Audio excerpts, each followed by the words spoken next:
tonight, so. Maybe I'll go join them there later. Does your kid do any of that stuff? Skills? Oh, a member of the public. No, Maybe he wants to just, speak. Cross-country and then he's like the HVAC. Okay, but he doesn't He's do not really all the that public. nature. Well, he's sort of public. Yeah, my daughter does the tax bonus.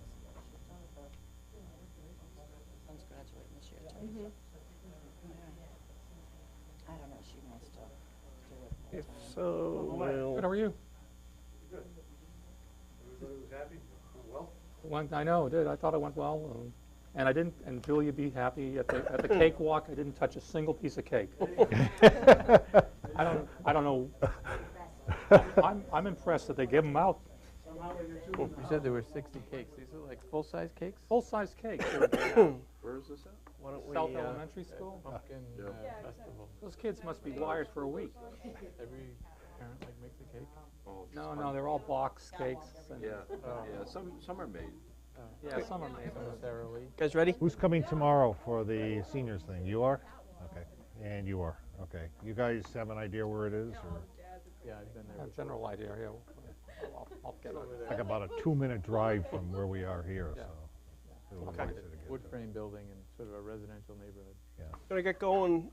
Built in the California style for Rick? Stoughton. Well, those are free ones the schools give out. Yeah. Yeah. So I texted Rick to see if he's on his way. Michael Conley can't be here. His parent-teacher thing in Mansfield, but we're gonna call the meeting to order. October 22nd, 2015 meeting of the Stoughton High School Building Committee. First item in the agenda is public participation. This is the point of the meeting that we make available for people who want to address the committee with their concerns or questions. We don't get very many, but if anybody's here, and we do have a couple people here, or one person here. Bitsy, you have anything to say? No, sir. Love to listen. Great, then moving to item 2, why don't I hand off to Tim, who will probably hand off to Carl and Scott. Okay. Yeah. Up here. First, I'll hand off to you and then. What we're then doing is go. the, Okay, we got it. Yeah, then it's going nowhere. Actually, I do just want to make one comment though. So tonight is part, this is sort of a two-phase meeting. So tonight is kind of the qualitative look at the, I'm sorry. None of them were working well last night. So no, this was because I didn't have it on. They don't work on it well at all if you don't put them on. So this is the qualitative part of the analysis for when we're going to meet in 2 weeks to go over the quantitative part. So a lot of what we're going to go through is the factors that we looked at in those criteria that relate to, non-cost issues. So the cost issues, we expecting the pricing to come in November 2nd, and we'll put that together and be ready to report back to the committee on November 12th with the cost aspect. So just with that as sort of an introduction. and to follow what Tim is saying, that I forwarded from Scott, who put together some packages of the final four options, and narratives that go with that are for pricing only. It's not, we're not set in stone. We haven't designed the final building yet, so we have to get the input from the team again when we do get to that point. But this is so that we can do apples to apples going forward. With that being said, we have it somewhere, and we talk about this in our project update, but the schedule was that today we would meet with the estimators who had gotten all those drawings in the last few days. They did meet at DRA's office and reviewed, so we had those two estimators talking with each other and clarifying any issues they thought were open-ended. So, and that went well this afternoon. And with that, I'm going to turn it over to Carl, and we're going to start to talk about the overview and the design of the four options. I want to share where we're at right now. Just remember this diagram. We're down to those four options now. We do have this. I just want to keep that in mind too, that we'll be tallying up base repair costs too, as a baseline. Remember, that's just about repairing the existing school. It's not about altering any educational spaces or adding to the building or anything like that. But obviously, we still have four options in play based on our decisions last time. Just to remind folks of the existing building we're dealing with, but we'll start with the addition renovations. The first one, B2, remember the basic concept here, we're saving the part of the building that's in blue. We're doing 2 additions here that require some demolition of the existing building as well. It also requires some modular classrooms to provide swing space. This option, B2, the first phase is to build a new gymnasium, a 2-story section of building with the locker rooms and weight room and fitness room on the ground floor, and then a gym on the second floor. It ties into the existing building in 2 locations. We'll show you in more detail in a second. That allows us ultimately to demolish the existing gym, but in order to demolish a building and to free up some of the classroom wings, this option requires, we estimate, somewhere in the vicinity of 25 modular classrooms be located on the site, starting with the second phase. They're not needed immediately. This first phase can happen without modulars. The second phase is when we demolish a building and then subsequently start renovating the classroom wings. And we show them diagrammatically in the front yard here. There may actually be a need to put a couple of them, a few of them back here as well, because this is kind of tight on the site in terms of area. And they would be tied into the building. Typically, these things are, the modulars are sort of self-contained, but then the so-called connector pieces are enclosed space with a roof, usually not heated, especially if it's a fairly short connection to the existing building. You don't want to spend a lot of money necessarily on a small piece, but they're connected into the existing building. There is a stairway and an access point right here. There's actually another access point over here that they could be connected into, so there's a couple options there. So there is an enclosed connection, and the modulars themselves are, they're trailered units that are brought to the site. Usually they have their own self-contained heating and air conditioning component right on the roofs of them. They're 1-story. These probably have a corridor down the middle with classrooms on either side, just so you understand. Can I ask one question? Yes, Roberta. Why would A building need to be demolished before, couldn't you renovate buildings B and D and keep A building there so you wouldn't need the modular class? Is there a reason why A building has to come down? In the sequence, there may be different ways to sequence it, Roberta, but essentially there are about over 20 classrooms within this wing, and there's about 17 in this wing here. And even by building some space and utilizing some swing space, that's why we estimate, somewhere in the vicinity of 25 to 30, modular classrooms being needed to replace either one of these. So even if we left a building and started renovating this, we'd still need about this many modulars. Okay, that's my Just question. in the sequence, it seemed to make a little more sense to do the demolition first, partly because we have the new gym online, so that frees up this whole part of the site and gives the contractor a pretty good extent. These continue as is. The students are circulating around this way. There's a barrier here and a barrier here, and the contractor has that part of the site during phase 2. Then once this is done, you can do each of these, put a barrier here and a barrier here, and the students circulate around this way, and the same up here. It's not unlike Southeastern, actually, the configuration of it, because it's a courtyard that actually gives us the ability to do that, and as long as we maintain connections. One of the other things came up today when we were talking with the estimators. Right now, you may know, there's a boiler room that's in a building that serves about, more than half the school with steam heat, and there's another boiler room in the cafeteria auditorium building that's hot water heat. When we build this new part here, we can put in new boilers, hot water boilers, but in order to keep these sections going, when we demolish this boiler room, we would probably truck onto the site a temporary boiler, steam boiler, that can backfeed and keep these 2 wings going for a short period of time there. until they can be renovated and converted to hot water. So we have done a more detailed layout now. That's what we've been doing the Don't previous we- couple weeks here. Carl, do we need a temporary service too? When do we take the electric service offline? Well, fortunately, the electric service is tied around to this side of the building, so we can, we think, backfeed and Okay. keep that building and not need a new service in that regard.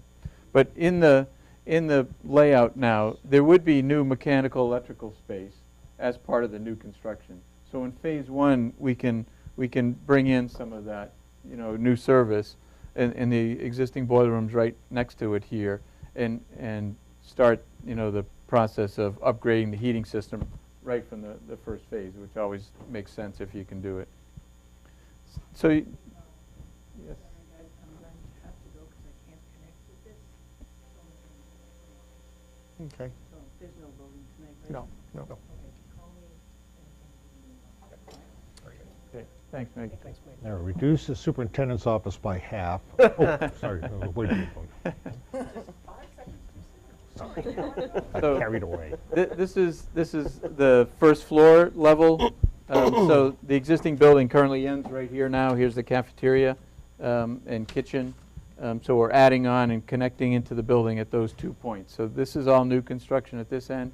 Obviously, these are the existing classroom wings here, and again, from here over is new construction on that end. This end, as I mentioned, the locker rooms, fitness, weight rooms, new mechanical space.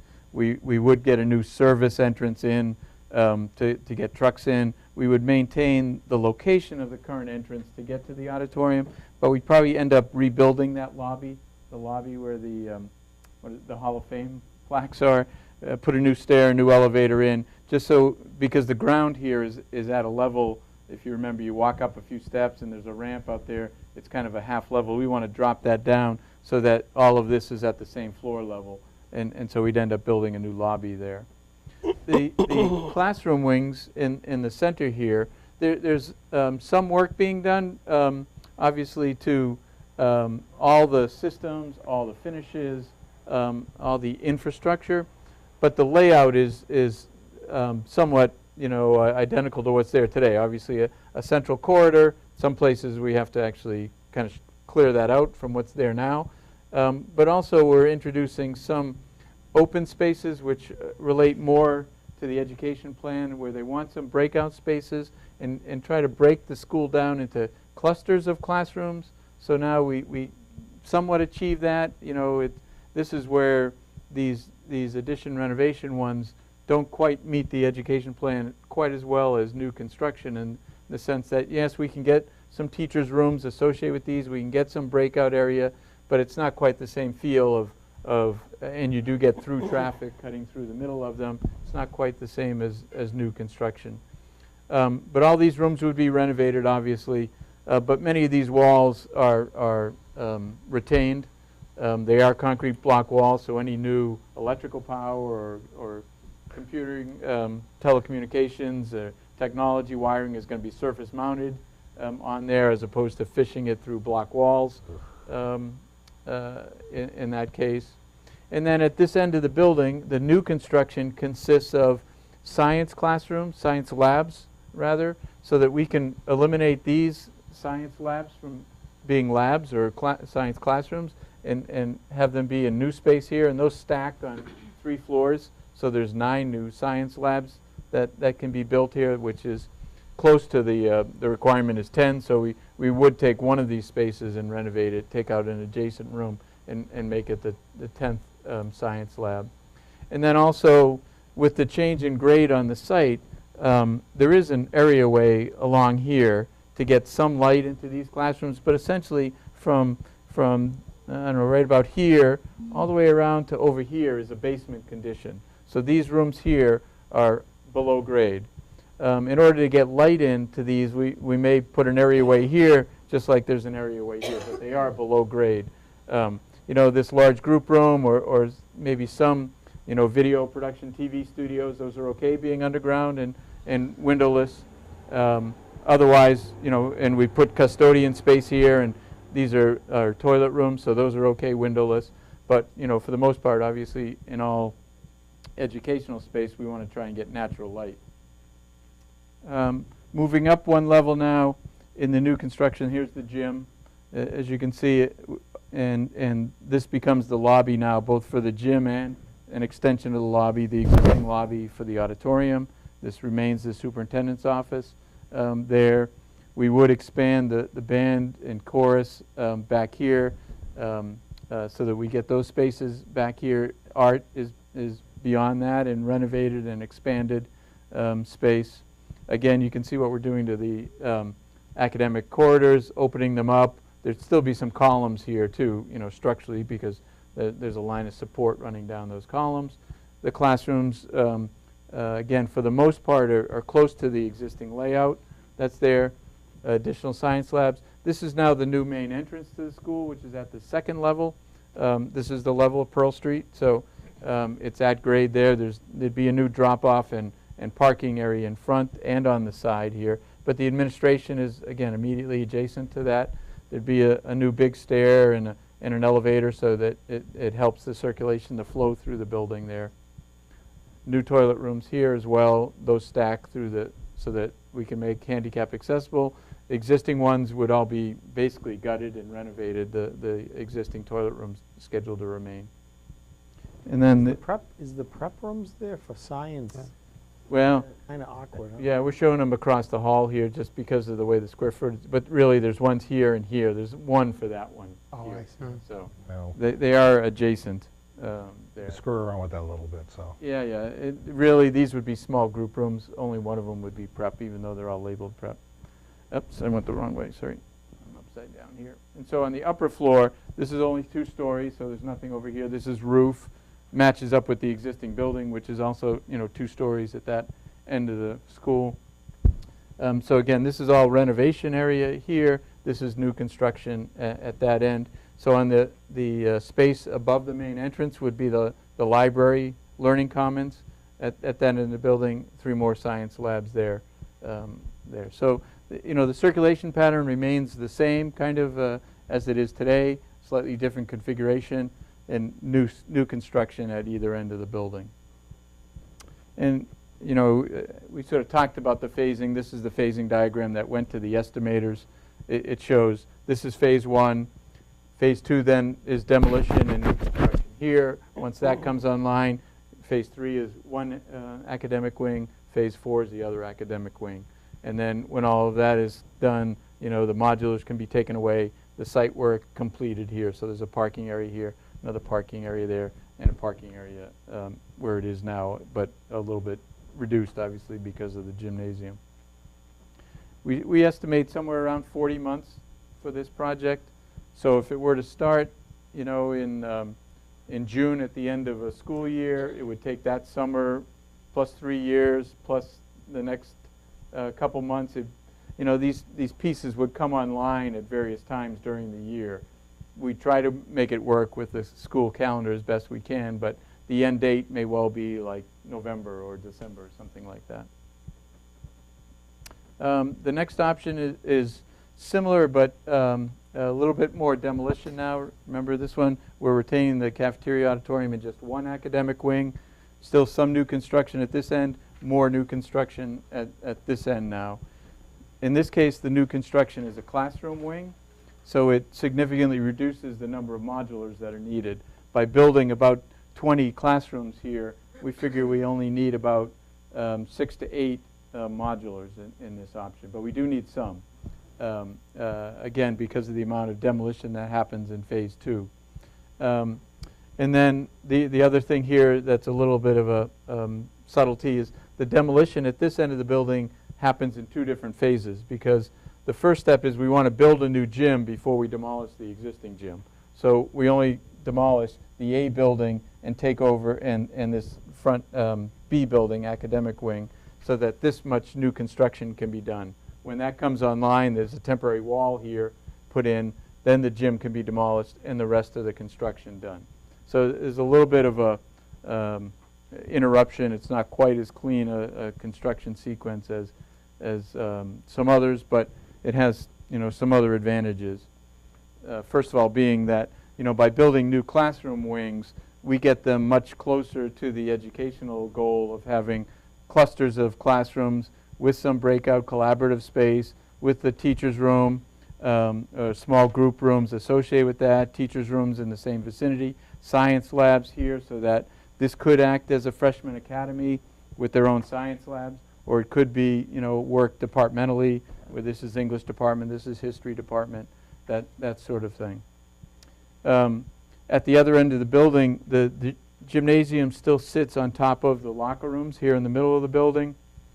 There is a corridor on one side, so we maintain that flow around. This is the cafeteria, so you can flow through that. So you still have that courtyard kind of circulation in this one. And again, we're building new science labs at the end here. So this is where that temporary wall would be. So we can build this much new construction in one phase. We build the last piece of connector in the last phase after the gym comes down. So on the ground floor, again, we have some basement space basically from this point around to this point. And again, to get light into this science room, we'd have an areaway because the grade is still somewhat high over there. But so this is all basement conditions, so we have things like locker rooms, weight room, the large group room, and mechanical spaces down at that level. So on the second floor now, again, duplication of the first floor of classrooms and science building there, tying in to those same 2 points, the lobby of the auditorium and the space behind the music room. And this too, the levels here don't necessarily line up, and so we have to have some sort of ramping going on here to get these floors to align. Because right now this floor is at kind of a unique level. It doesn't show it, but there's some stairs right here, right across that corridor. What are those shaded areas in the new classroom wing? Right here? Yeah. These are toilet rooms, Toilet boys and girls rooms. So That's what I thought. each cluster of classrooms has their own toilet rooms. They're much bigger. They also have mechanical space, janitor's closets. It's just kind of symbolic, but Yeah. we know we have duct shafts and electric closets and things like that. But it's utility And cores. where is the cable TV studio? In this? Down below Below in that this? basement space. Yeah. It's not labeled, but I think it actually says unexcavated, but it needs to be down there. The opportunity here, by locating the gym on the front of the building, it actually ends up being adjacent to the auditorium, and they can share an entrance and share a lobby. So you can come in directly off Pearl Street, off a new parking area here, into a lobby here and travel into either space. So for after-hours use, you can come directly in here. You can also access the gym from this side as well. So the parking area supports the functions very well in this case. Here the administration is in this sort of quarter circle space right on the corner, again immediately adjacent to the main entrance, so visitors entrance would be here. This would be more of a for bus entrance, secondary entrance for events and so forth. Is this roughly to a scale? I mean, Yeah, this is unfortunately the, No, I know, the but I mean, graphic is stretched. there but is a yes, scale it is on a it, yeah. scale, yes. So the estimators have the scale. Yep, yeah. We also made sure they understood the target gross square footage so that we're working towards the same numbers. Yeah. Yeah. But on the new, So- that's easy, but on these, the target's Yeah. harder to. Yeah, but we did some calculations and, Oh, you did? and we made some assumptions. That's a good point, Tim. One of the consequences of these kinds of layouts here, the building is kind of elongated and a little more spread out, and certain spaces like the cafeteria, I think that may be, I'm trying to think what others, were a little bit oversized. And so between the corridors and that, we project that this building, even though it'll have the same net square footage as the new construction, will end up being about 8,000 square feet bigger. So instead of 230, it'll be like 238,000 square feet. Again, just one of the things you can notice, see the proportion of classrooms? Because they're long and narrow, that means you have a lot of corridors serving the same amount of square footage. If you took that classroom and made it long and thin the other way, you'd have the same square footage of classroom, you'd have less corridor. And when you add that all up in a layout like this, you can see this is very efficient. You know, these classrooms, you can enter directly off a little piece of corridor. Here you need, you know, that much corridor to serve one classroom. So that kind of, it's good for natural light. That's the other thing. You get a lot of natural light when you have this much window in a classroom that deep. That's a nice feature. But the consequence is, as I say, more corridor space. Carl? So, yes, sir. Well, actually, before I ask that question, Julie, how often is the gym used during the day? Is it used all day long? Okay. So the noise from the gym isn't going to be a problem for administration? I'm assuming you have guidance in there also. Yeah, I mean, we're separated by, you know, a corridor Well. space. We got one pair of doors there, and the entrances are over here. You know, Okay. there might be emergency exit into that stair, but the entrances into the suite are over on this side, Joel. So we can build a pretty tight wall there, and obviously a pretty tight wall there. Because I also notice you And have classrooms here, on the too. other side too there, so I don't see that too often. This is going to be a big concrete block box, you know, pretty well insulated just by the mass of it there. But you're right, I mean, it is something, this was necessarily needed to be program space in order to make this circulation space make sense. We wanted to put some program space there. And in the current building, the gym is next to classrooms. Yeah. And does that work or not work? It or- doesn't seem to, I've never heard a complaint. Okay, Yeah. all right. There is a corridor in between, so Mhm. it helps. Where the TV studios, to go back to that, just to, Down below? it does say, I see that on excavated, but is that been identified to the estimators as? It's part of the square footage that we've told them to include. And the access, we had a meeting with Julie and Maggie to go over some program things, and access to the cable TV studio is going to be a little tricky through the design process, where we you know, need to be concerned about security and allowing the public in there during school hours, but not having them go further into the high school. But at the same time, if there's any opportunity for sharing of resources like the studios or the control rooms, you know, there is necessarily some mixing of populations there. So it's a little bit of a challenge as to where that goes in each of these options. This is the top floor of this option, and again, we're only seeing, this is the upper part of the gym, but there is a corridor here again, so we maintain that circulation. We get the bank of art rooms in this case here. The library is on top of the administration again on this corner, and new science rooms there, stacking again. So, you know, the advantage here, you know, you get that front door image of all new construction on Pearl Street. So you do see that. This can be a feature, you know, right now it's just kind of symbolic of something happening, you know, probably a fair amount of glass there, and a new facade on the street side. And trying to keep it fairly compact. You can see how big the building is now, and this is much more compact, so we can get more parking here adjacent to this entrance, because we're losing parking on this side where we put the addition in the lower parking lot. Superintendent's office is on the second floor, just where it is right now. Same thing, no change. Okay. Just, you know, be upgraded along with other renovated areas. Carl, in both options 2 and 3, the number of elevators, 2? Yeah, at least 2. You know, there should be one always associated with the main entrance. So there's one here. We would upgrade this one, and since there's an entrance here and there are locker rooms down below, in this case 3. Okay. That's about right for this kind of building. I know it's somewhat of a luxury to have 3 elevators, but it really keeps the flow very well. Not just for handicap, but for all folks actually. You know, moving up and down and moving equipment and custodians and things. Did we solve our little corridor elevation problem on the second floor, or is that still there? It's still there. You know, there'd have to be some adjustment taken up here to make this work, and with the stairs too. I mean, technically, we should have a lift right here as well. They have one now, You know, yeah. Not at these stairs, I don't believe. And removed. Yeah, at these stairs it's Used to be removed. one? Yeah. Okay. So there's one in these stairs going down on the side of the auditorium. That's what I'm There's thinking some of, stairs yeah. here. Yeah, we don't show it, but there's actually kind of a split level here where this would continue at one level, this goes down and then back up again. It's kind of, So we're still in the same situation for, yes, yeah, we're solving that internally and making the connection with a ramp. So those are the, and again, the phasing here as I described, building the new classroom wing on the existing parking lot, we'll still have room for some parking when this is done there. And at the other end, we pick up, new parking, new drop-off along Pearl Street here, new car drop-off to the main entrance on that side. Phasing 1, in this case, phase 2 is all this space at the beginning here. Then 3 is this little piece of connector to make that connection, and then 4 is the remaining classroom wing.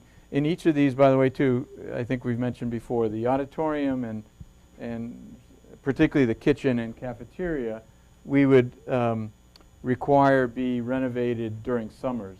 Maybe with an extra month, like maybe starting in May, and we make some alternative provisions for lunch during the month of May, where the dining room is still available, but we bring in sandwiches or pizza or things like that, so the kitchen can be given over to the contractor. Because it takes about from May to August to truly gut and renovate a kitchen, which is what's needed down here. But that makes it available during the school year in all phases. So the auditorium and particularly the kitchen cafeteria should be available in all phases. That's assuming there's a complete gut of that kitchen. I haven't actually been inside of it, and I know you have. Do you really think it's going to need to be completely redone? Well, when we say gut, what happens, Joel, inevitably, if you just alter the layout a little bit, because you got plumbing connections and electrical, you end up coring the slab, and so it looks like a gut when you're all done, even if we just move a couple pieces of equipment. Okay. And the ventilation requirements these days are significantly more than they were, so a new hood requires, cutting a hole in the ceiling and all that sort of thing. The server in that kitchen is very undersized. Yeah, the servery's got to change in size and Servery out, configuration. cafeteria. Right. Yeah, and we want to make a connection too, if we go back to the plans, just to show that. Down here, we didn't really design anything yet, but we want to make a connection into the cafeteria from this piece of new school here. So the servery configuration is going to change pretty significantly. As Joel says, we'll take more space out of it. There is enough space here to do that. Take more space out of the cafeteria, and I think that inherently is going to change the layout of the kitchen. So those are the two addition renovation options. This one, again, we pegged at 44 months.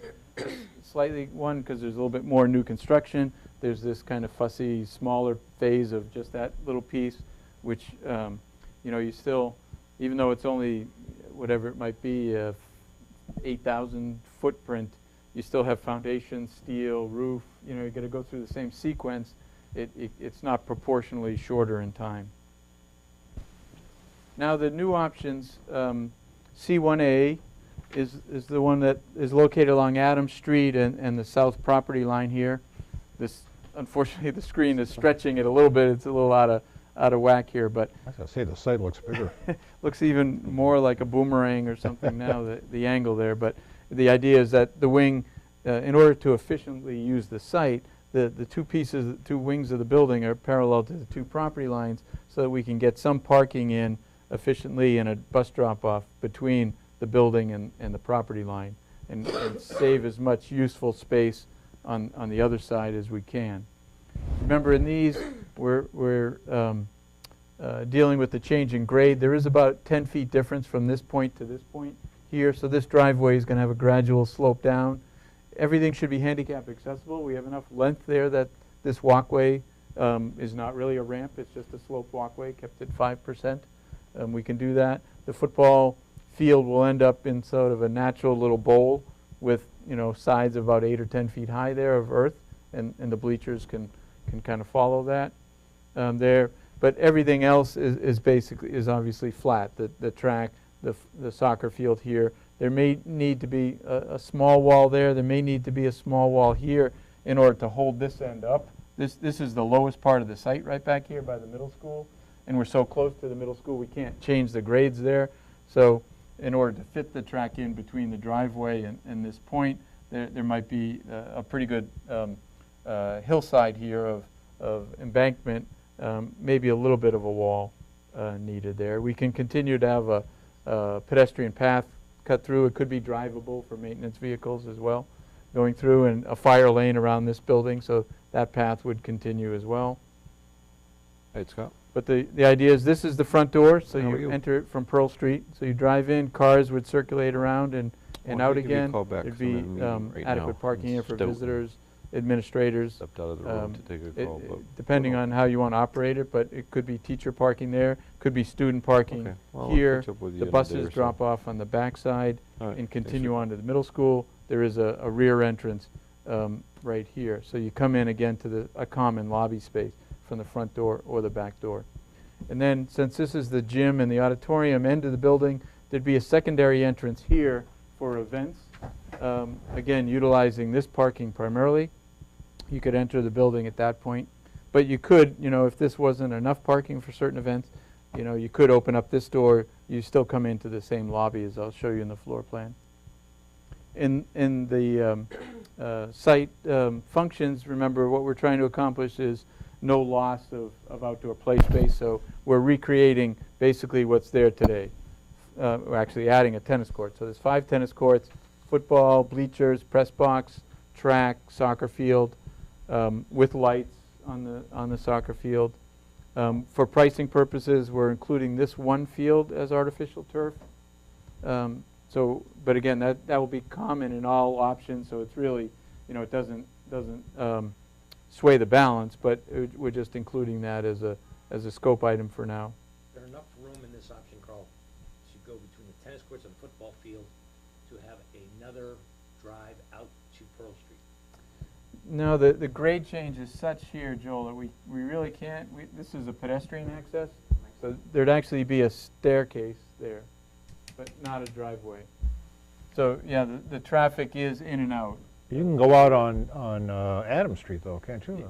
Again, this is pedestrian. Oh, okay. This, the configuration is such that you'll see in the next one we can do that. But in this one, the way it works, in order to get those in and this building in, it's kind of tight. If this would be fire lane, so an emergency vehicle could drive around the building. That's possible. Requirement, But we yeah. don't see it as a day-to-day kind of driveway there. Carl, when I read the narrative from Warner Larson, I think they said on B3 they could not put in a 400-meter track. Can I assume that we can get, I'm reading the Warner Larson thing just now, and it looks like you can do it there? Yeah, this is a new track. In the B options, we're counting on just renovating what's old. there.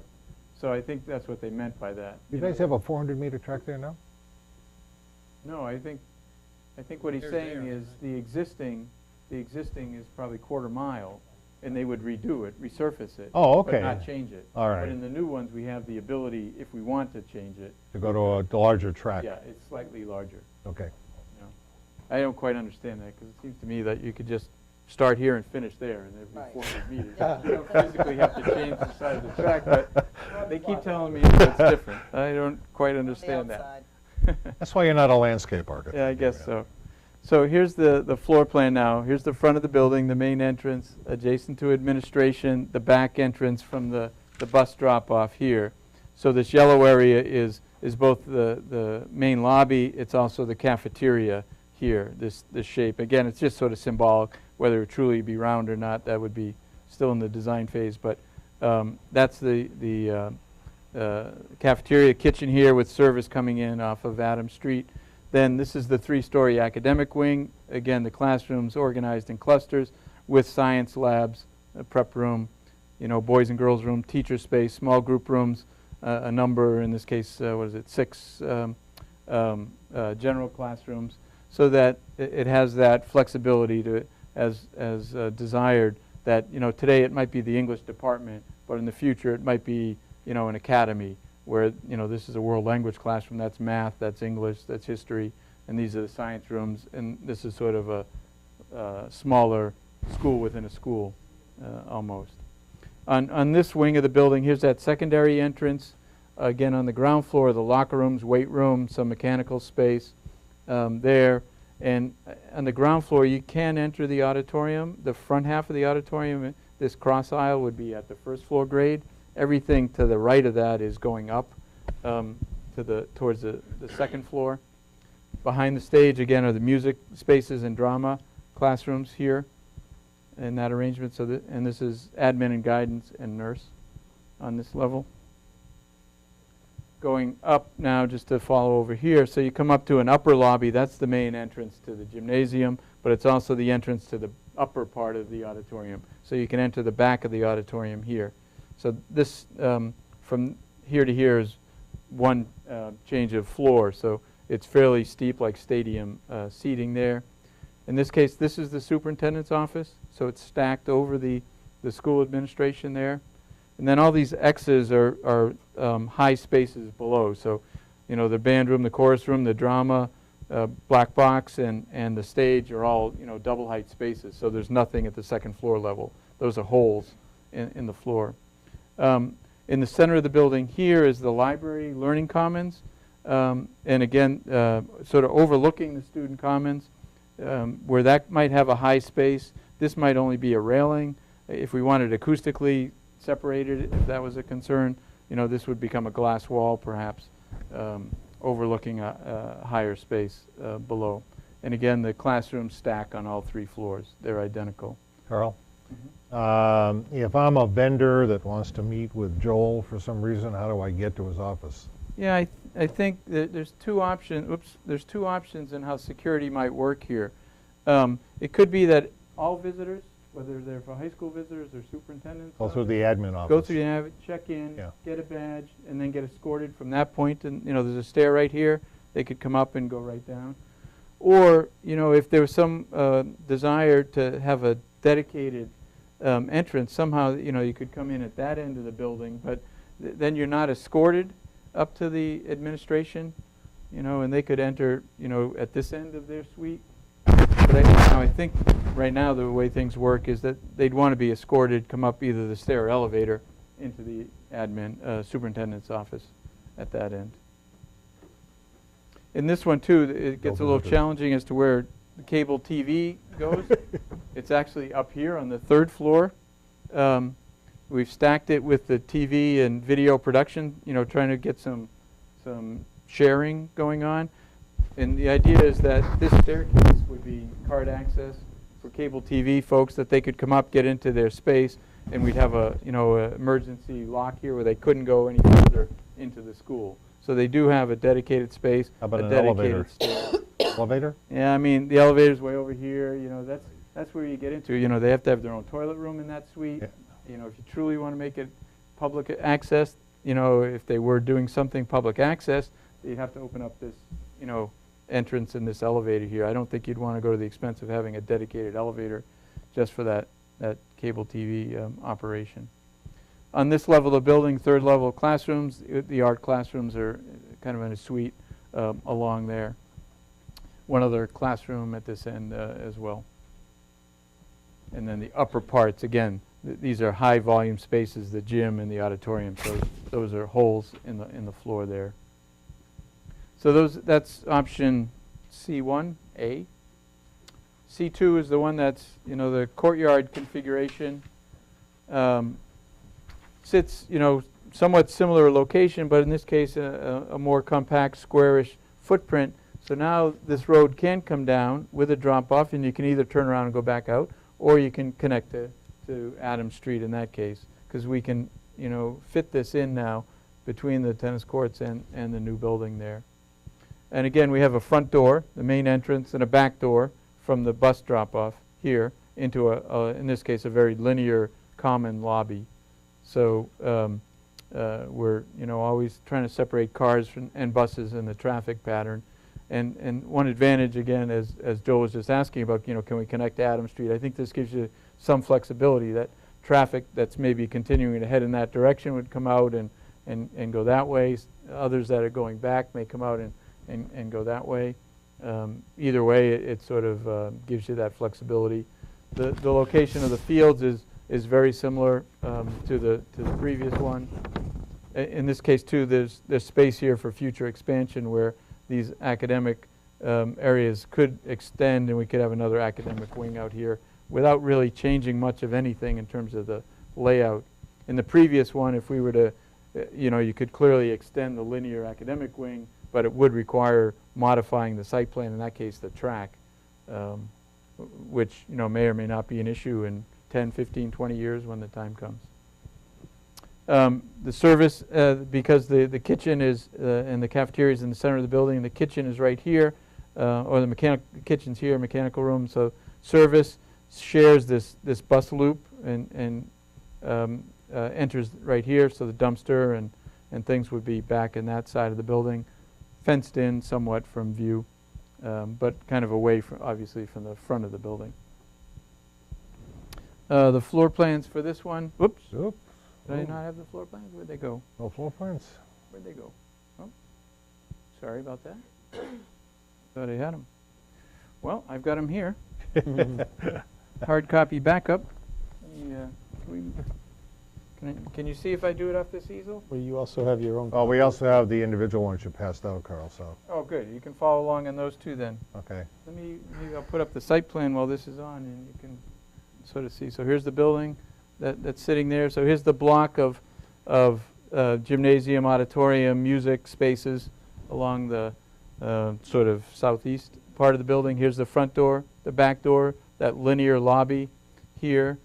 The lobby would necessarily have open stairs to get to an upper lobby because that's, again, where the entrance to the gym is and the entrance to the auditorium. So there'd be sort of nice open stairs in this. It would feel like an atrium space, but for those who understand building code, it's not an atrium. It's only 2 stories high, but it feels like an atrium in here. And adjacent to it is the cafeteria.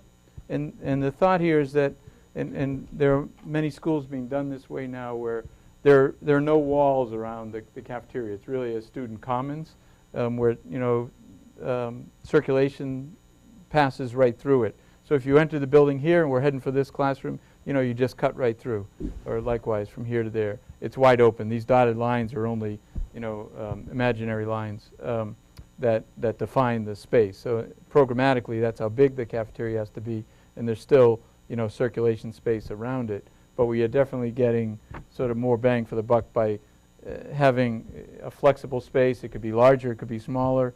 It does abut the kitchen servery, so there is a direct connection there when it needs to be. When it doesn't, you can close it down. Administration is right by the front door, and then the classroom wing, you can see again, similar clusters with the science classrooms here in the middle, getting light both from the outside and from this courtyard. So the cafeteria and the spaces above get light also from this courtyard in the center of the building. So moving up to the second floor, stacked above the cafeteria is the library learning commons there. And again, the notion is that it could be a very open space. It could be defined by glass walls. In this case, there is ways to circulate around it or to cut through it, depending on how the building wants to operate. More and more these spaces are becoming like collegiate sort of student unions where kids hang out between classes, before school, after school, and they do become part of the circulation space almost. And if you need privacy or if you need quiet, you'd have some small rooms off of it that are glass and can be supervised, but you can go in, close the door, and either work by yourself or in groups of 3 or 4. Or also off of it is a classroom. It may be a computer classroom, maybe a regular classroom, but the librarian does what's labeled computer there. Initially maybe like a computer lab off of the library, but it's also a space for the librarian who does sort of teach a class and instruction, could take a group of 25 kids at once. Otherwise, the clusters are very similar to the others, just configured a little differently here, where we tie in, in this direction as opposed to being linear. But notice, the idea with these clusters is that the major circulation space kind of stays out of the cluster itself.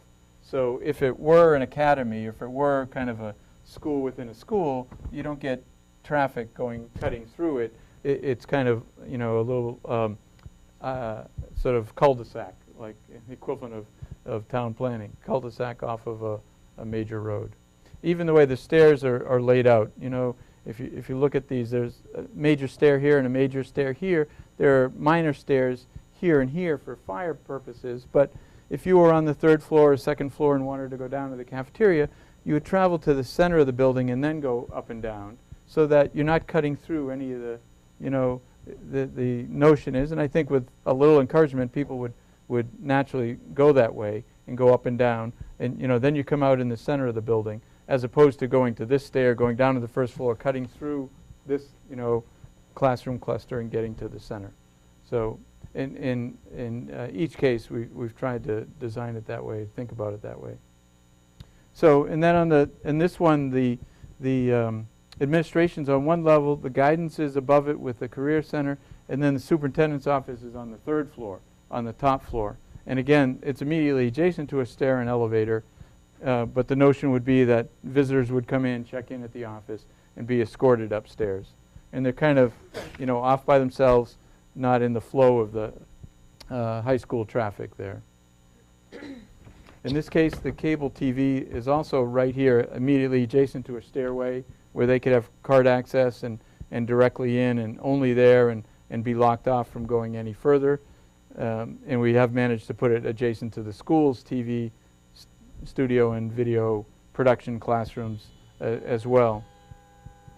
So the thought is that they would enter here, use that stairway to go up. But again, it's, if we really need to make it strictly that they can't go anywhere else in the school, we'd have to position the stair a little differently so that it was on an outside wall and you'd only be able to enter the building at that stairway. Now, what's on the first floor underneath the studios? These are black box chorus band. Under the TV studio. This is the stage here, and that's an entrance. That's the lobby, sort of.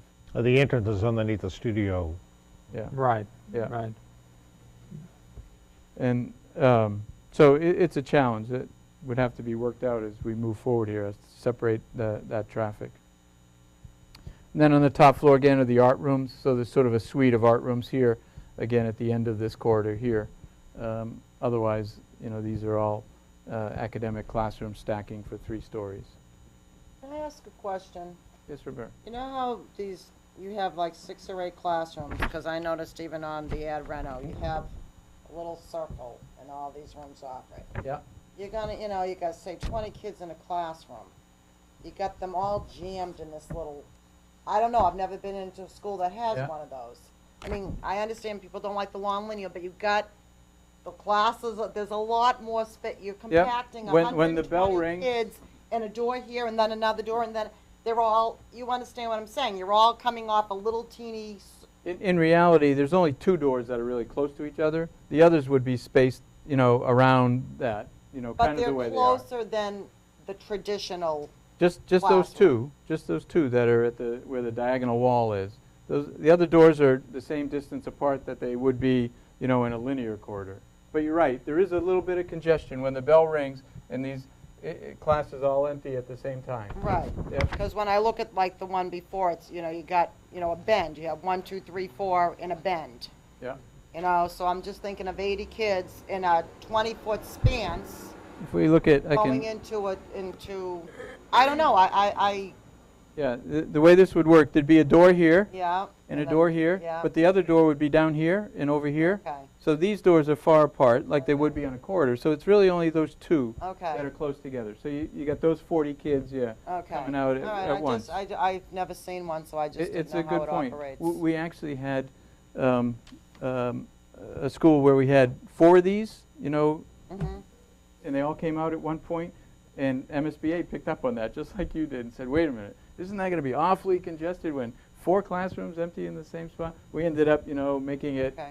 kind of twice as big as it really needed to be. They're just not only to emptying out, but you satisfy got them. others coming in, so. Right. Yes. But they're usually not right at the door waiting when Right. they're leaving, unless they snuck out of class early. I haven't seen a narrative. No, that doesn't happen? Because Aren't it there really fire requirements? Yeah, that's the widths of the corridors and Right, doors all have and to be all are defined all in set, fire but specs. It still requires a little bit of You've seen them. Finesse. monitoring, I guess you might call But it. theoretically, if the budget could afford it, you could oversize those The new corridors a option. little bit, couldn't you? I know the Yes, Reno. I haven't seen yeah. them for the I mean, Reno. these corridors, Yeah. yeah, and you have plenty of space here, obviously. You're Yeah. coming out into a big space. Now, Yeah. let me see if they're And- in here. Depending how the school operates too, one of the possibilities is that it's almost like a middle school. That if this were an academy, and this were an English room, and this were math, and this were history, Yeah, they when just the bell move next rings, door you're to only each other, going yeah. from this room to this room. You don't have to race out Right. and Yeah. go, all the way down to the second floor and Right. that. So there's possibilities that it could Everyone be, switch from one to the yeah, right, yeah. you could do it much more leisurely and not have a panic Oh, I'm and sorry. race and Here they only are. 4 minutes between Okay, classes, you would title them new that kind control. of thing. Oh, no, So on the evaluation chart, I just wanted to put this up there and say, you know, we're down to these 4 now, and unless you want to have a discussion or expand upon, we're still going to use sort of the same criteria and just look at them in a little more in depth now that we have more information to think about and more feedback from Julie and Maggie on the education side, for instance, and things like that. But, you know, we feel that these are still very valid criteria to, and obviously we're going to get cost when that's developed in a couple weeks, so that we can still, as I say, apply the same criteria to determine, you know, which of these is the preferred option. And the list, I don't know if we didn't pass this out again, but you know, the criteria is similar to what we had before.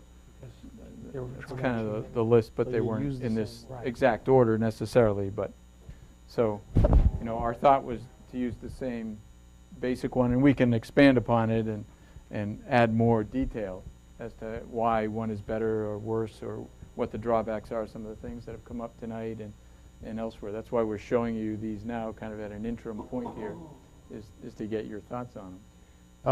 One of the things that I was looking at were the comments that came back from the MSBA on the PDP, or whatever the heck it is called. PDP. Is there, I know you guys have read it, I'm assuming you've read it, so was there anything in there that might change any of these designs? Well, first of all, they said, why are you studying C4 anyway? So we'll respond, we're not. We're not, We've so already that's eliminated. fine. Thank you very much. Otherwise, there may be a couple minor, I don't know how minor, major, that oftentimes the comments are about what's eligible and ineligible for reimbursement, and they're kind of, you know, firing a shot across the bow to let you know. I'm not too worried about that. Think about that, but it may not be eligible for reimbursement. But that kind of applies equally across all of them. The one that doesn't apply equally, Joel, might be the size of the auditorium.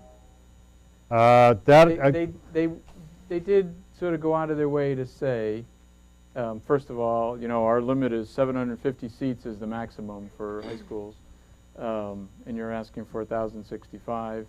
Please, you know, tell us how often you're going to use that, how often would you know, during a school day. And we met with Julie and Maggie and went over some of that so that we can respond. For Ad Reno, they said that. No, For Ad Reno. For new school, what they said was, we expect to see a 750 that's what I read. auditorium. Right there. We would consider Ad Reno if you tell us, you know. What they're saying is the existing auditorium is That's not the way I okay read in it, Ad Reno. TJ. That's not the way I read it. Well, they went out of their way in certain other parts of that to say, you can have this, but you pay for it. Yeah. This was one of the few places in the response where they said, this is what we want to see, period. Yeah, yes. I mean, we definitely need to provide them I'll tell more you, information. I don't want to challenge that point with them myself, because and I heard Mary Pachetti when she came out, and she told us she didn't want to see it, and that's the exact response we got back, which we expected, I think. I read it the So- same way. When you reread it, it reads pretty definitively. MSBA expects square footage in this category to be within the guidelines for the preferred option. Right. However, And then they go if and we add were Reno. to do Ad Reno, Right. they're saying they would support, you know, the renovation of the existing auditorium, even though it's larger. They wouldn't prorate it or anything like that. Okay. So that's one distinction they've made, Joel, in these comments. I can't think of any others. Well, that the other thing that would is a affect our couple things, evaluation. minor things, and this one's actually for Julie. It says that, please indicate if the district has reviewed and applied DESE's updated science, technology, and engineering standards. Are we okay with that? Mm-hmm. Okay, good. Yes. And the other thing that I noticed, under your initial space summary, they say there are 40 teacher planning rooms. I thought there were, I think that's some. No, what that is, Typing. Joel, is No. in their template, I think I have a copy Yeah, here. I know. It's like each classroom has a planning room. I to it. couldn't figure that out. I figured it had to be. It's a formula. In their template, they have classrooms and they have Right. teacher planning spaces. Right. Their automatic sort of template if you end up with 37 classrooms, you get 37 teacher planning spaces. Really? Times 100 as a way to just calculate the square footage. Oh, teacher it's allowable square footage How per you class. I got allocate it. that Okay, square all right. footage is up to you. Now that makes a lot more sense. So Okay. we have 40 classrooms, that's why we have 40 teacher planning spaces. Couldn't figure that one out. Oh, what was the comment on the gym? They said we exceeded the. By 200 square feet. Yes. Oh, that was it? We Actually, put a trainer's room in, and a trainer's room isn't listed here. So there are a couple of little things like that. Somewhere else we had a head-end room for the technology section. They said, yeah, you might need a head-end room, but it should come out of the net to gross factor. It's not a And it seemed to me as I went program through it space. that most of those sorts of things, and there were other things that, correct me if I'm wrong, were just a result of survey being delayed too. yes, that one at the end about That seemed like there was quite a bit of list the info. existing conditions. But Yeah. a lot of the things seem to me to be things that they said you can address this when you submit your Next. preferred schematic. Yes, yes. Right, now, on the SPED requirements, they said that they thought it was below the MSBA, what they were looking for, but I'm led to believe from reading this that the DESE is okay with the SPED setup that you've got now, or you're going to have, is that? Yeah, that would be my understanding, and Yeah. Carl clarified that when we met. They just make an assumption. When they do the SPED category, Okay. they just make an assumption. And again, it's almost arbitrary because ultimately it's the Department of Education that Yeah. governs how much space and how it's allocated. As they say, it's a special education program Yeah. proposed by the DSE as approved by the DSE as a prerequisite for executing a PFA. So. Yeah. That'll be submitted with the Next time. next time. Okay. Yeah.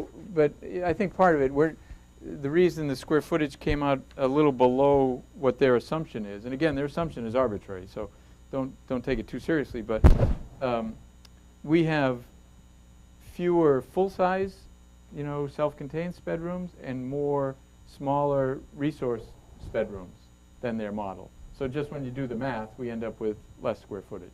But in terms of total number of spaces, we're very close to their template. Yeah, as I recall, some of them I thought they were kind of picky about, but I thought that in all the comments were very, very good. I mean, they were very, I think it reflected a pretty good submission because they weren't that significant of ones that we can't deal with.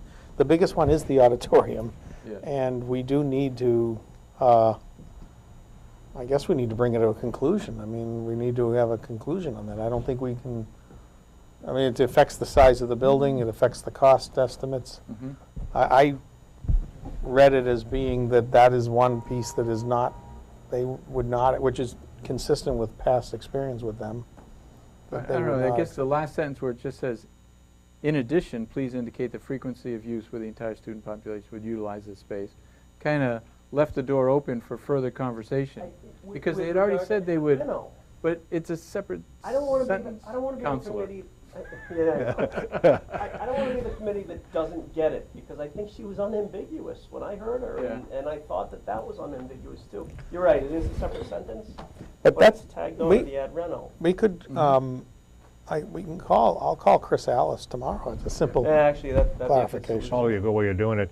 The other thing that I noticed in here is that under teacher planning and professional development, it says please provide a transition plan that describes how the district will transition from the current facility, et cetera, et cetera, et cetera, et cetera. That's looks like a lot of work on your end. Does that have to go in with the, It's not that, they don't need the transition plan, they just, you addressed it, I thought, pretty well in your Yeah, I don't have my draft. draft here, but we sat down with Julie and Maggie the other day to go over a lot of these. Okay, 'cause So many of them relate to the ed plan. And really what the ed plan is sort of saying is that it's looking forward to a new building. And when we get a new building, which allows us to do certain things that we can't do now, we're going to do them. Yep. So they want to say, well, show us your transition. Well, the transition plan is build a new building. we'll move in and do it. Have some professional development, and then start doing it. It's I had not a- really that okay. complicated. I had a question on it too about the 30 students that they referred to. I'm going to ask you before I answer what I think you're referring to. Because they're questioning about the 30 students. in that response from the state.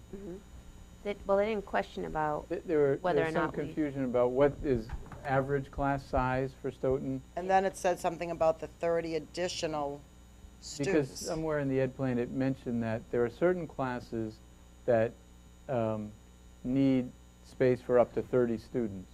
Some of the AP courses Yeah. can't afford to have like 2 sections of 15, Yep. so they have 1 section of 30 students. So And you're saying that's why you need the additional For just a few classrooms. 3 classrooms, say 3 regular general classrooms? Is that where that's coming from? Because I think, No, it's say, kind of the opposite, Roberta. We're telling them, and what we told them in our submission was, the average class size here, which is desired to be maintained, is less than the MSBA's assumption. They assume 23 students per class, and the school is currently on 19 or 20, and that's what they'd like to maintain. So when you do the math, that's why we need 40 classrooms as opposed to 37. okay, all right. So that, it's just that we weren't as specific as some districts are, where the school committee has voted, or it's sometimes in the teacher's contract that says the goal is to have an average class size of 20 with a maximum allowable class size of 25 or something like that. Stoughton doesn't have that, hard language. It was probably good because it gives you flexibility, but we did want to say there's still rationale and there's still language, and we got that. Okay, so you from the basically have to teacher's answer contract. them what you just told me. Yeah. We yeah. have 2 classes of 30, whatever, we want to do 18 and 18 instead of jam them all Right. in a 30, right. okay. So to get back to the auditorium issue, Mhm. that if and I remember you saying at one point that each seat represents about 100 square feet? No. 10 square feet. 10 square feet. Jeez, you got pretty big kids, you got huge That's their kids. allowance. I'd be happy. 3,000. 3,000 square feet. That would be in fact. 2,500. We were captured 2,500 to 3,000 Yeah. square feet. Well, I would love if Julie and Maggie can go through and, I wouldn't necessarily think that downsizing by that much would mean all that much. I'd rather put it into something that complies with the ed plan and special. So, if there's something that we can, maybe it is wider hallways or something like that. I'm not looking to, I guess that would be one point. Second point is a question. Right now, we're Cost at about, we've requested Well- 8,500, 8,520 square feet for the seating area of the auditorium versus their template, which is 7,100. So it's an increase of about 1,500 square feet. So it makes not that much Yeah. difference. Can I ask a question about funding that maybe you can answer, Tim? Doesn't work the same way with an auditorium. When we decide on the schematic design, that'll set the size of the building. Will the PFA be set on that size, determined on that size? The PFA is set on the size that gets done with the schematic design submission. Yeah, so if we come up with, say, 220,000 square feet, and the MSBA says that that's the solution, 220,000 square feet. Like in March or Or May. whenever it is, right, so they come back and they said, well, we'll fund or reimburse you for $299 per square foot for those 220,000 square feet. Is that how it works? Yeah, well, yeah. They don't have, say, no, we're only going to limit the number of square feet in this high school that we'll reimburse you for. No, they have unreimbursable space. No, I mean, Yeah. No, you're, Yeah, they'll back that out, Joel, in the calculation. I'm not worried about the unreimbursable space. Yeah. Okay, but this But, is, but well, we were just talking about, for example, getting bigger corridors or things of that nature. I mean, there's a variety of things that could happen, but well, they have a grossing factor that they won't let you exceed. So Ah, the that's what I was- size that's of really my corridors question. will allow You you live within to. the Yeah. grossing factor. okay. Which is Yeah. 0.48 right now, But that, 1.48. as auditorium space, it doesn't really equate as like classroom space, I wouldn't think, because In terms economies of cost?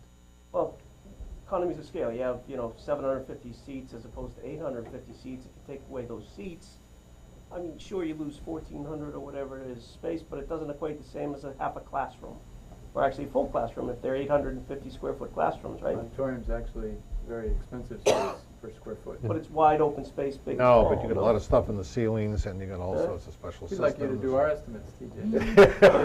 It's very tall, though. and it has expensive finishes in some cases, some wood paneling or, a big seat. When you do a classroom, you're not paying for the furniture, you're just buying empty space. When you do an auditorium, the seats are part of the. They're like about $200 a piece, aren't they? Or- Yeah, like $200 Well, yeah, I to mean, $175 a piece. I'm thinking in terms of, well, I mean, if there's no economies of scale in the world of architecture, I can certainly understand that. So, but is the criteria square footage or seats? Seats. Seats, I think. Seats. Well, So if you wanted 1,000, could you build the same square footage and roll in some chairs and leave some space in the front rows? That's why we think in 8,500, we That's could a get thought. 1,000 I don't know if seats. you heard my Because question. we're going to do it more efficiently than 10. Can we keep it as open space for chairs, perhaps, that we would bring in? What a novel idea. No, what they're saying is, I believe, if we were to concede, they want us to go down to their maximum. Their maximum is actually 7,500, 750 seats times 10 square feet, 7,500 square feet. If we submitted a space plan of 7,500, we'd still have to argue for it because in their model, they're only allowing 2/3 of the population, which is actually less than 750. Right. But their written guidelines say 2/3 of the population up to a maximum of 750. Well, I guess why don't we clarify with them today and then, But So, if we could do 750 square feet, we could probably get 900 seats. 7,500, yeah. 7,500.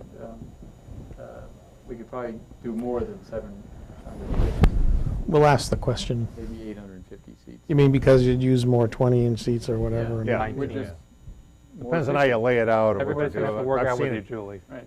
Works for me. So, let me ask you, so if you send this, they tweak whatever they have to tweak, trying to keep the same square footage and everything, and the state comes back in 2 weeks and says, do we still have that, are we stuck with, I don't wanna say the word stuck, are we stuck with that? Because now you've done all the, No.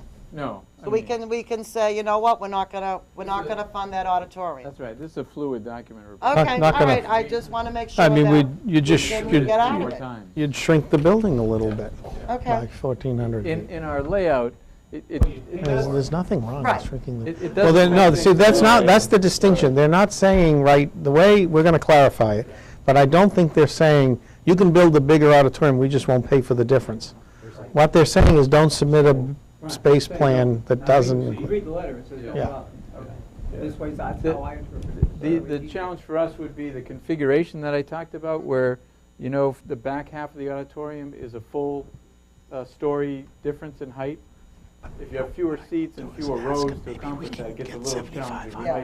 We might- it's not quite as easy as just shrinking it. compromise, At this yeah. point, though, it's easy, because it's just conceptual. so as this goes on, there could be things in this ed plan that are rejected. Yeah. Yes. I'm not even talking about that, there could be something else, oh, we could only have 2 extra classrooms, so you're gonna have to pull one out, They- or whatever, I'm just They throwing they it haven't out. accepted the space plan yet. Okay. They're making these The only one comments that- and. that it seems like they wouldn't even allow us to build, even if you were willing to pay for it, maybe the auditorium. Yeah, Right. The others, they may allow us to build them and just not reimburse for them. Right, Yeah, and that 40 would be the and magic. they said that, for bus. example, Right. Black Box Theater, that was one of the things Right. that they said. Right.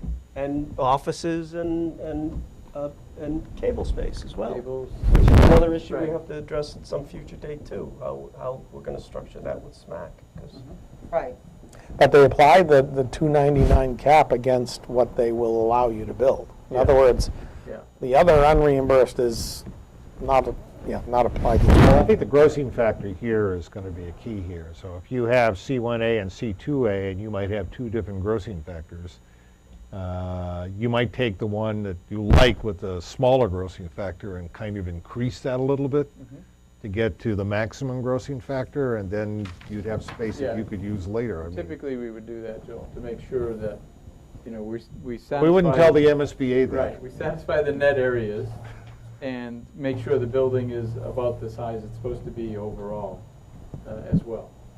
yeah, that's SMAC I think that area. kind of, Rick, I think Is that kind that of answers your question. A doesn't it? lot made more for the SMAC Julie, or is it made more for the school?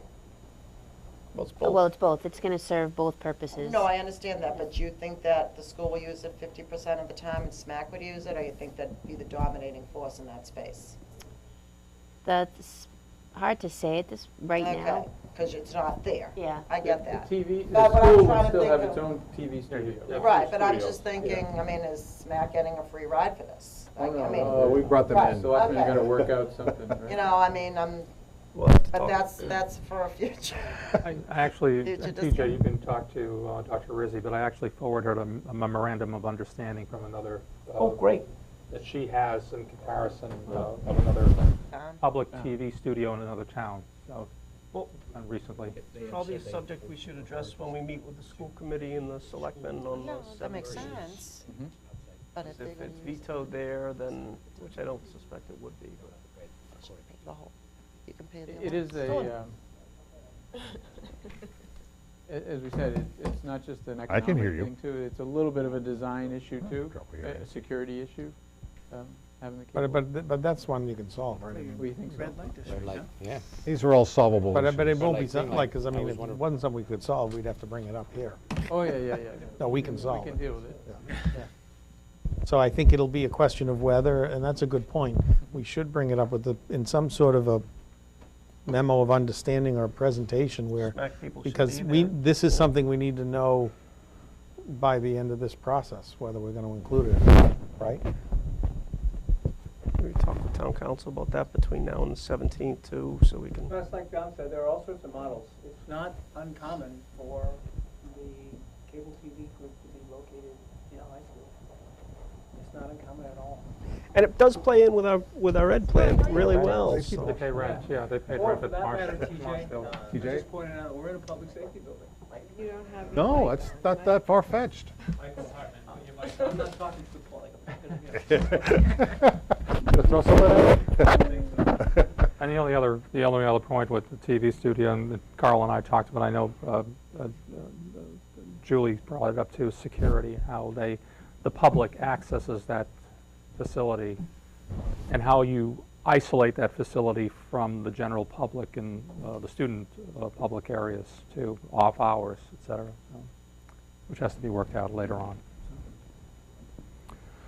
Your estimators have their instructions about where to go forward. I'd only caution that, I'm sure you've already told them, that in my own experience when you're doing ad reno in a phased construction building, I've done a couple of them with DRA, it's the systems that'll kill you.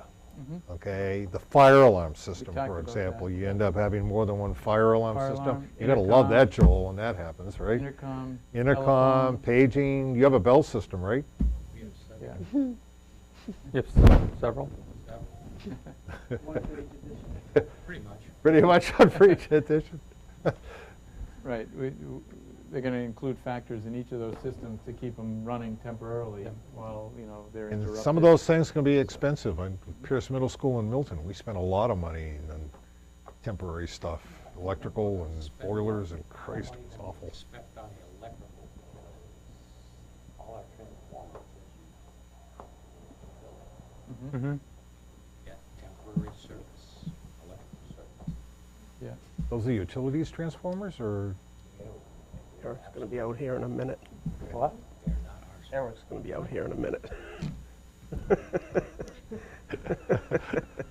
Yeah. Hi, there he is. Good guess. Good Just gonna call. give up on it. The other issue is too, we already know that we're going to be dealing with both B, well, not B3, but B2. We're going to have to deal with the B building facade, which is basically going to have to be taken We down. talked about that. We have an allowance in there for basically rebuilding a portion of the exterior wall in that building. And the whole exterior wall in that building, yeah. Yeah. The other exterior walls look okay to you? Yes. Okay. That's, I mean, that's, we're including repointing. I'm not worried about the repointing, but you and I have replaced entire exterior walls before, so, yeah. well, I'm sure we're going to get in not only exterior walls, but lintels, steel. I mean, it's been a situation that's been going on a long, long time. One of the so- things, before we leave this topic, these are the criteria, so basically, the next time we meet in 11-12, these are the criteria that we would expect to be working with unless we want to change them because we're down to the 4 now. I don't know if anyone has any thoughts on that, or they think they work. Cost is Do you in wanna there change somewhere. them? Where is Right that? up near the top. right Second. Right at the top, right Second. there, okay. You know, right now it was in yellow for all of them, but. All right, Mhm. because we don't know. And again, with cost, we're gonna look at, overall cost and then cost to Stoughton.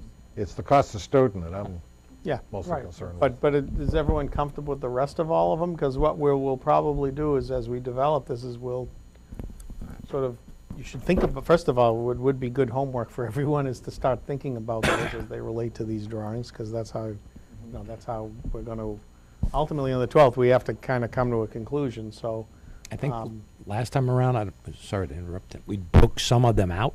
We did that here, Joe. Yeah. We originally broke some of them out, but I'm wondering if you could just send out that That's list the old one, again. isn't it? And to see if we want to break them out any farther. Like we took out, where is it? Flexibility and expansion. Oh, out of okay. this. We Right. took out operating costs from project costs. Right, we put that in a We separate did category. Separate them, yes. Right, but We there- could send that out again. because there might be other ones we want to break out further. Carl, on the two renovation options, is there an assumption that there will be nothing basically done to either the existing football field or the track, No, those would be renovated too. other than being renovated? But would they have to be The rebuilt or reconfigured or? I don't think so. I think the configuration, the location can remain, but for the football field, we're talking about putting in turf. No, I understand that, So but that's getting rebuilt. But for the soccer field track, the track would be resurfaced. I believe there's already under drainage there in that field and sprinklers. well, we've had this conversation It would only before be- about the football field, and I believe we even asked the building inspector on whether or not we were going to have a problem meeting the plumbing code on the existing football Oh, field. yeah, we're not adding toilets. We are, if we replace the bleachers, we're, going to make those accessible and the press box accessible so that it's comparable to new construction. But. Well, so that's a good point, though. The new construction is going to have the toilets, We don't, I mean, we sort of show that in one of the site plans, but I don't believe it's actually I going to think show up in it's any way. the access to the toilets and the, yeah. No, we show kind of a little structure here, but it's not quantified in any estimate, so Yeah, but is it going to, are we going to have to put in that? if as we a- do, we'll have to do it on all four, so it's kind of Okay, cost so it neutral. will be cost Okay, neutral. all That's right. my In that point. sense. Yeah. all right. Yeah, it's not going to show up in the new I construction, I but thought you were saying the ad reno options that don't replace the field and you don't touch the bleachers? No, we are. Oh, we are replacing- touching we the do. bleachers. That's what'll And we trigger also- the need and we are to- touching the field. Right. That So will trigger- We were yeah. talking to the we'd have to do it. building inspector, we asked him Yeah. about that and said, if Yeah. we're going to do this project as the ad reno, are we going to be required to bring the football field up to code in order to meet his requirements? And What he did- said, there was a good question he thought about. I don't think he ever got back with an answer. I think what they would make you do is go to the plumbing board for a variance. variance. And tell you that you will, because the, right, exactly, because the plumbing board doesn't. Plumbing board's not going to give you a variance. Right. Well, one opportunity we do have, I don't know how, Plumbing labor close we can union. get, but there are toilet rooms here in the building, not that far from the football field. That if, I can know. tell you that in Norwood, they're doing that. Yeah. And the plumbing inspector has made it very clear that, well, he didn't, but he regrets it, and he's been getting a lot of grief, including a letter from the plumbing board, that even that should have been gone through a variance. Yeah. In fact, it sort of died, but it could pick itself Yeah, up again. they gave a variance in Bridgewater Raynham, and the plumbing board hasn't heard the end of it. And they said they would. Yeah, because of well, the Bridgewater plumbing Raynham, board they'll is, never do it as again. we all know, is But plumbers, but what we should do is, we got to make sure the estimators know to carry a. 'cause Something. it's- A it's block co- of toilets. It's cost neutral, but Yeah. the number is going to become public, Okay. and we're going to end up bracketing ourselves. Yeah. Carl, could you, if you could, quickly, because while you're here and while the committee's here, could you run through the matrix and how the colorations that we've had there, and particularly the red? Okay. Because while we have people here, we might, and since we're doing the qualitative portion of it, might as well have everybody have an opportunity to ask final questions on this while you're in front of us, if you don't mind. Sure. The accommodation with Ed Plan, first of all, the new ones score highest. The renovations, as I was going through them, I was trying to highlight, it's not only the sort of the classroom configurations, but some of the adjacencies too are less than ideal that we end up with in these. You know, we get science rooms that are at one end of the building. We get the library at one end of the building, not central to the building. Those are some of the negative things why these didn't score as high. And I don't want to interrupt you. Certainly don't want to monopolize either, but I noticed in the floor plan, you had some breakout space. Yes. That didn't show in the site plans when we first evaluated. Right, So I guess, right. do we capture any new coloration in Maybe these? we, in our own minds, when we're doing these sketches, we're envisioning the floor plan. Okay. So we knew that we could still do that, and we still scored it this way. Okay. If that answers your question. Yeah, it does. Yeah. Well, I guess So- my question to defend that is, you're gonna be doing these discussions and showing all the kids the turtle at the same time, or whatever, and classes in session. Yeah. So you may have the occasional child from one end of the hall who has to go to the bathroom that cuts through. Yeah. But it's going to be when everybody's in the classroom, so it's not that people are gonna be walking through. Other end. And it's the same with, the newest stuff with the library and the newer buildings and the cafeteria. It's the same thing. Your kids are walking through when there is no, when everybody's moving That's through. true, Roberta, And but so, the way we think about it too, though, is the flexibility that the school may operate in a different model in a few years, like an academy, where this block of classrooms kind of belongs to maybe the freshmen, maybe the ninth grade, and now you're still going to have that traffic going through there that of non-ninth graders to get to, you know, some space here or some space here. It doesn't quite operate the same way as these clusters do. That was one of the thoughts. And the other thing is the location of the library is not the heart of the building like it can be in the other designs. So that's one of the significant adjacencies. The student commons, the cafeteria, and the library aren't quite the heart of the building the way they can be in new construction. So yeah, maybe this comes up a little bit, but I think they're still going to score less than these on ed plan. Yeah. You only have one turtle? Cost, the biggest red ones obviously are disruption. That's rented. You know, that's why these are red. And looking at the number of moves required, 3, 4, 5 phases of moves, and extending over 3 school years, that's why these were really seen as less advantageous in that category of disruption.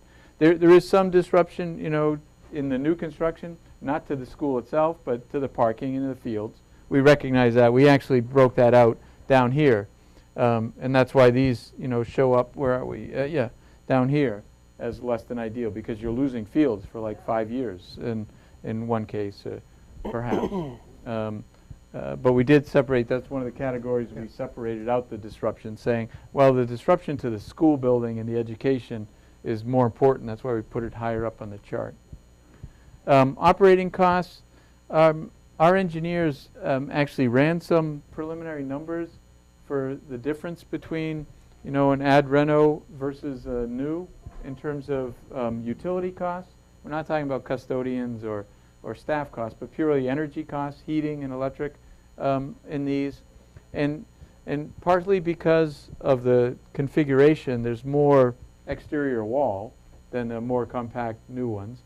There's more square footage. It's 6,000 or 8,000 square feet bigger, and the exterior wall that will remain will be less thermally insulated than a new wall, less tight and so forth. So those are each kind of relatively small factors, but they multiply, and so from an operating cost point of view, there was a significant difference over years, and obviously that builds up over years as well. It's not just a one-time cost. So that's why an operating cost.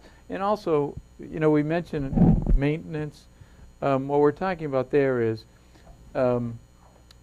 even after we replace virtually everything, there still may be some ongoing maintenance. You still got an old structure that you're dealing with. In some cases, concrete structure, some cases steel. And just the longevity of it, most of it's 40, 50 years old at least, that would be remaining. In the long view, there might be more maintenance on that kind of structure than on a new building. Contextual fit, this is kind of an aesthetic decision. They kind of are in there. We thought about in this category, first of all, kind of historically, the high school's been on Pearl Street. That's where the front door is. When we met with the town planner and building inspector too, they brought this up too. They mentioned, what kind of appearance, what kind of image will the school have from that vantage point? Pearl Street's the more major street, and so in all cases we tried to think about that and get the front door facing Pearl Street where we could. Remember, that's why we reversed 1 to be 1A. We kind of flipped where the front door was, but still it's a little bit less than ideal being set back from the street the way it is, and a parking lot in front of it. On the ad renos, we are consciously trying to do something on the street side and the main entrance side, but I think in the end, even though we have confidence in our design team as to what we could do here, it still may not quite hang together as well as a new building would in terms of all the parts feeling like they're part of a whole. You got some new, you got some old, you got some new. We'll do things to sort of pull it together, but in the end, aesthetically, it may be a challenge and a bit of a compromise there. Now, I would think C1, on what you're just saying, is the worst. Uh-huh. I mean, no offense, Yep. the ad reno, the way the door is in that corner and in the entrance, I think C1, I think it's lousy. Yeah. I don't like any of the access. I don't like how you're pulling way up. Well, actually, I you mean, can see it on this one. for that purpose. Yes, I yeah. just think you're going down that one thing, that's. Right, the entrance is at the inside corner. Yeah, you gotta Right. pull up and back out the same way. Mm-hmm. I don't know, I wouldn't give it a green, Yeah. but, it's here nor there, I just think it's, One of the other that it's things we're doing, Yes. I think we're kind of on the same page. One of the things we're doing too is updating those massing models so that we can look at it kind of three-dimensionally, so you can get a feel for what it's going to feel like driving down there, looking at it across a parking lot and so forth. But I agree, that's why that one got at least lower than this one. Demoted. Yeah, and maybe it gets demoted one more. Flexibility. In these, the factors there in our mind, potential for expansion is pretty straightforward as to what that is. And like I mentioned in C1, you could expand this and add another pod, which is nice, 1, 2, 3, but it requires relocating the track. C2, you can add on, it's not a pod, but it's pretty clean there. That part of the site is unbuilt, and we can make sure there's no major utilities there or whatever, and you can add fairly easily in terms of that kind of expansion. With the ad renos, it's a little harder to envision because of the nature of the plan. We could expand it, but it's already kind of disjointed, and it just sort of gets challenged a little bit further. If we tried to push out in one of these directions here and add some more classrooms, now the school is even kind of less coherent, held together there.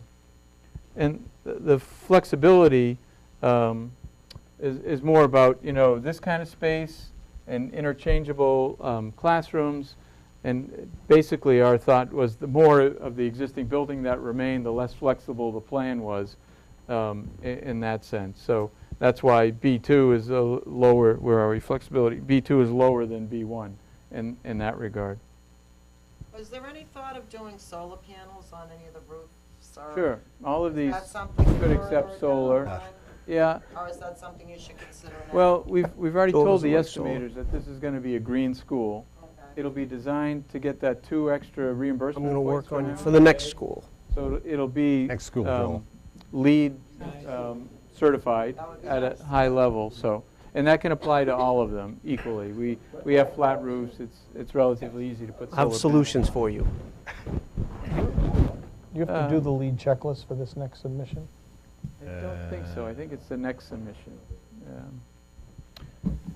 Site access, we'll take a look at that. I think, we brought up today about the C1A having to go in and come out the same way. If that's inherent to that design, maybe that's got to get, distinguished from this one.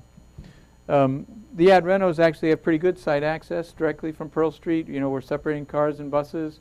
We'll have adequate parking. In terms of impact on abutters, the traffic patterns will be probably improved from what they are today. Just the flow will be better, so there's, that's good sign. So yeah, if anything, now that we've done a little more work, this one might drop down to yellow, and the others stay up there. And then impact on fields, as we said, there's going to be some impact, most impact by the new construction. Obviously, they're sitting right on the fields, and fields are out of commission for several years. Not only how long it takes to build the school, but then how long it takes to build the fields after you tear down the existing school. Whereas the existing ones, the fields are probably out of commission only for a season, maybe two, while you rebuild it and let it grow and that sort of thing. And I don't know if there was other, the other impacts are just on sort of on the negative side with the ad renos is you impact the drop-off and the service access to the cafeteria, the daily traffic comings and goings a lot more with the ad reno, because we're building, on the parking lot where one drop-off is now, will create some sort of temporary, but it's not going to be nearly as accommodating as ultimately will be in a new scheme. So even though there's sort of better score relative to the fields, there's kind of a lower score relative to circulation during construction. So that's our thinking to date on these as to where we are. Okay. This should be an easy call, right? Yeah. So on 11/12, we'll have the numbers, obviously, so that gets new information. But I don't think we need to go through the plans, because that was what today's date is for, other than for context or questions related. Right, there might be Mostly some we'll questions. be focused on that matrix. You going to be sending out the estimates ahead of time, or are you just going to be Yes. sending out We're sending them 3011s out- ahead of No, time? we'll be sending them out, Well, what we're going to do We're is... going to meet on the 6th, on Friday. Right. Yeah. We're hoping by the end of that day, by that afternoon, we'd send them out. I'll send you the estimates. I would like to see I was the thinking deep- the total budget we would send out, not the estimates. I'd like to But see the estimates. you know. Oh, yeah, you mean the breakdown? all the Oh, yeah, package. I want to see if Yeah. everything's just covered. So, Yeah. what we're talking I about... want Joel to see him so I can We'll call we'll send him. you those His earlier. private office, for example. Joe, we'll send you those earlier, because we're getting them on the 2nd? On the 2nd. The end of the day. Well, we're gonna They have to present them on reconcile it. we're gonna present them on the 6th. However you guys want to do it, I just want to be able to take a look Actually, at it's it, probably compare it right. to some It of would be my a old good estimates. It would be a good idea to get them that to Joel Yeah, we can, and we're going to before reconcile the on the 6th. 4th. So you We can get them out on the be prepared to 4th. talk about them on the 6th. I'm only interested in scope. I'll leave you guys to figure out what the, Probably a good segue into schedule. Yes. Yeah. So just to talk briefly about where we're at, and if you remember, last month we discussed a schedule going forward. We've met the Put this in here. milestones regarding our schedules as far as sending the documents to the estimators on October 16th. And today, the 22nd, we met with the estimators to review the plans and further logistics of it. And tonight we made the presentation. So going from tonight, just to recap, November 2nd, the estimates will be returned to DRA and Compass. We'll be reviewing that. We'll be doing a reconciliation on November 4th with the two estimators. On November 6th, we'll be meeting with the working group to review the estimates and costs for the entire school project. And by that evening, we'll be sending that out to the entire school committee, school building committee. Then we meet on November 12th with knowledge of our funds, what's associated to the town of Stoughton. The 17th is the joint meeting with the school building committee, school committee, and the selectmen. Then there's the November 18th, we're having the community forum and prior to the town meeting. So December 2nd is the submission to the MSBA. That's what our schedule is. And that they is- make the decision in January. The MSBA board meeting is in January 2016. Prior to that, Joel, we submit December 2nd. Prior to that, there's Yeah. this subcommittee called Facilities Assessment Oh, yeah. Subcommittee. Yeah. That's where we'll get feedback. Right. And then the board vote becomes a formality after Okay. we pass that hurdle. And that's the 16th, I believe, right? Yeah, that's the first possible one. They have Yeah. 2 dates. All right, so Put down the- theoretically, if we wanted to, and TJ, we have to discuss this at some point in time, if we feel lucky, we might ask these guys to go ahead with the schematic design with the understanding that it'll be approved by the MSBA. Yeah, we're sort of counting on that. Yeah, I figured as much. In that 1 month period, you mean? Yeah, I mean, some municipalities say, you know, I'm going to wait till the MSBA says, yeah, we're okay with your selection before they authorize the architect to go ahead with schematic design. Others, the ones I've been involved with, say, okay, we think it's a pretty good chance that this is going to be What approved. Joel's So referring to is exactly why we shaded this see little that bar. little shaded area there? That'll give us a little ahead. It would mean if we have to wait till they officially approve it, we couldn't start to there. And then we have another submission. Where is it? Oh, Right there. Right there. this says April 10th. I think No, it's before actually Oh, it's like March, yeah. Yeah. It's in March. So it really squeezes that time. And we'd like to So keep something to working. think about, but we don't have to decide this Well, minute. We have to submit an article by February 1st? Yeah, you guys submitting your own article roughly around February 1, yeah. Somewhere between, usually before Valentine's Day is the way I describe it. Because I think technically the warrant closes the second Tuesday. MSBA dictates the language on that, by the way. We are aware of that. Okay. I ran into that problem once. You're in trouble, Eric just pointed at you. So, the costs that we're using for those are the ones that we'll be getting on the 6th? Well, the cost for that should be a placeholder. I mean, I hope we don't have to come up, we won't come up with the We won't cost. have the cost till somewhere like here. till- Right there, or yeah. even beyond that, I mean. Yeah. I can tell you Yeah, that with our next town meeting and our finance committee, that will be a problem. Yeah, we're going to have hearings through February. Because of the way our charter works, we have to have hearings by a certain date, and I can tell you, last night, we had a hearing in this room, and we came under some fire because we didn't have the level of detail they wanted on a renovation project. That's just the philosophy. What do you think about rolling it out? I mean, if they're going to keep doing work between the time we file and we approve, we can do a... Going back to discussions that you and I've had, I think this should be on a special within the annual. Yeah, I agree. I agree. Oh, that gives And us time. that gives us a whole different us time. time Yeah, yeah. frame. Right. And I have to research that. Yeah, I'll you're right. research it for the 12th. Okay. But on that same special, I intend to ask the selectmen to put a public safety facility. Because, again, under our charter, you can't do anything until 5 days after town meeting closes. So you're going to have a special in the beginning of the We're going to town have a meeting. special in the beginning of Close the it. annual They're gonna where, close it, where these and then you're issues gonna will have take, your annual. and then we'll have the annual. Otherwise, we could be going to the voters before town meeting decides to borrow the money. Not yet. The, I got rid of my battery. What do you think? What'd she ask? What's this public safety building going? Everything I said in the... Actually, I know. Joe knows. Turned out to be a good thing. It's very unfair to let that number out until it's been shared with the selectmen, and it will be shared with the selectmen very soon. So but we do need to figure out if we're going to do a special with the annual, when we have to open and close that warrant. So, Right away. okay. And Joel, you have the forum at the Council on Aging tomorrow. Tomorrow, these two guys, plus myself, and Julie's going to be there, and Maggie, I think she said she would be there.